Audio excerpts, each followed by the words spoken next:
Okay, I'm going to show you all how to wedge clay. So when you take your clay out of either a bucket or a bag or something, it's going to look something like this.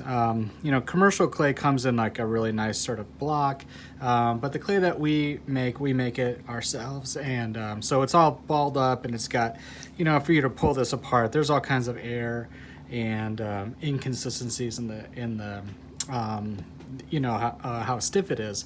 And so what we want to do is we want to wedge, I always say there's really there are three reasons why you would wedge. So the first one is to help get the air bubbles out. It's not the air that's necessarily the problem during the firing process, but the moisture that builds up in the air pockets is a problem. And so if it's not completely dry when it goes into the first firing, that moisture can turn into steam. The steam expands, and if it doesn't have a way to get out, it'll make its own way to get out, which is blowing your piece up. So obviously we don't want that to happen. And also, if we're going to be working with clay, especially if we're like rolling coils or something like that, we want this all to be the same consistency. So we don't want to have any stiffer sections. So if it's in the bag, the outside edge might have gotten a little bit stiffer than the inside.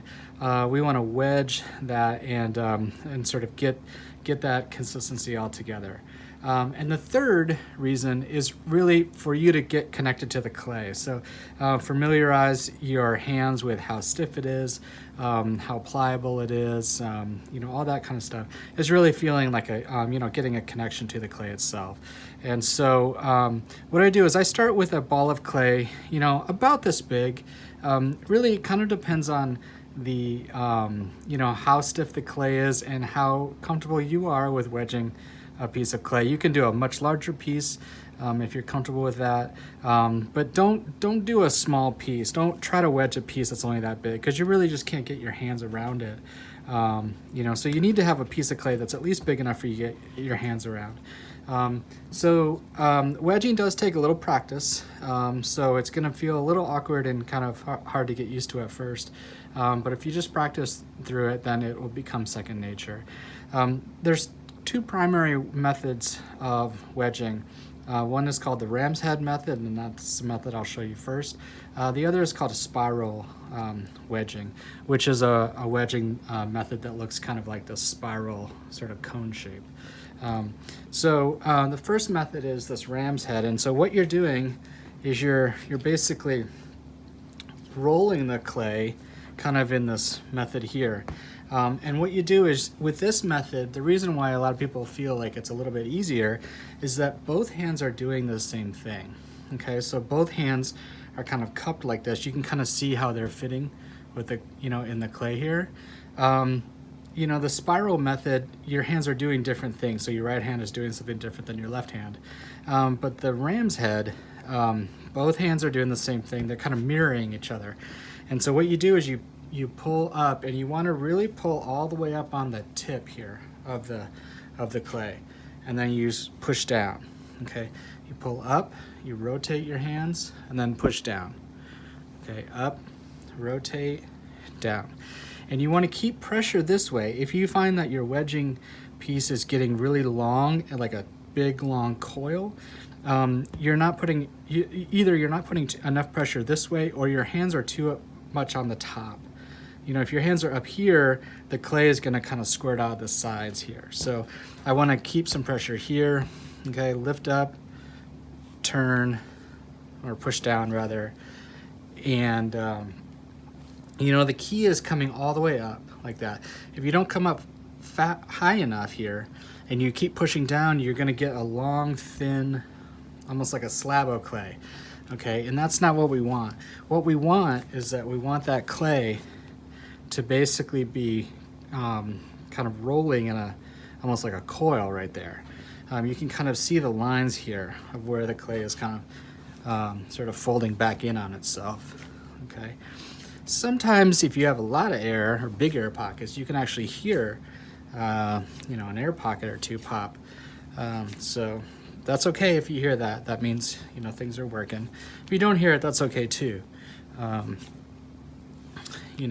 A piece of clay this big, you'd want to wedge for you know, 4 or 5 minutes or something like that, you know. Once you get the hang of it, you can wedge a little faster, and that could just be a couple minutes. It's really very, very important when you're throwing. When you're hand building, it's really important too. It's just not as critical as if you're throwing. And that's really because the wall thickness, when you're throwing, the wall thickness is much thinner. So if you do have a small little air pocket in there, you're going to be able to see it in a really thin wall. Okay, so this is the ram's head. You kind of have to use your imagination on the ram part of it, kind of like, there you go. The other method is called the spiral method. And this is a little bit more advanced, but it's the same basic premise, okay? Same premise here is that this clay is spiraling this way. The difference is that with the spiral method, you're only pushing on the kind of the top half of it. So the rest of the clay is kind of coming along for the ride. You could see this kind of clay sort of traveling in here. So it's coming in and going this way. So people that are a little bit more advanced will opt in spiral wedge because it makes it easier to wedge a larger piece of clay. Okay, so like I'm only pushing on this part of it and all this is coming around for the ride. Okay, but it's the same basic theory. The difference here is that this hand here is pushing this way. This hand is kind of curled in just a little bit and is pushing at a slightly different angle. So this hand is pushing in this way, okay? But the same idea is that you come up here on the tip of the clay, but the trick is you got to rotate it a little bit. So you push down, spin it, down, up, okay? And you can kind of see if I sort of go in a slow motion here, you not only turn it up here, but you turn it this way just a little bit, okay? And you can see kind of these angles here. Every angle here is how much I rotated it as it was spinning around. So if you're in Ceramics 1, just go ahead and do the ram's head. That's really much easier to start with. Again, because your hands are doing the kind of the same thing.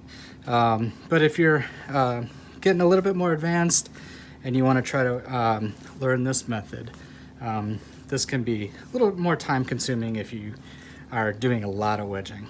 Okay, so you remember the 3 reasons why we wedge. We want to get the air pockets out, we want to get the consistency all the same, and we want to become one with the clay. So after we do that, we are ready to make some art.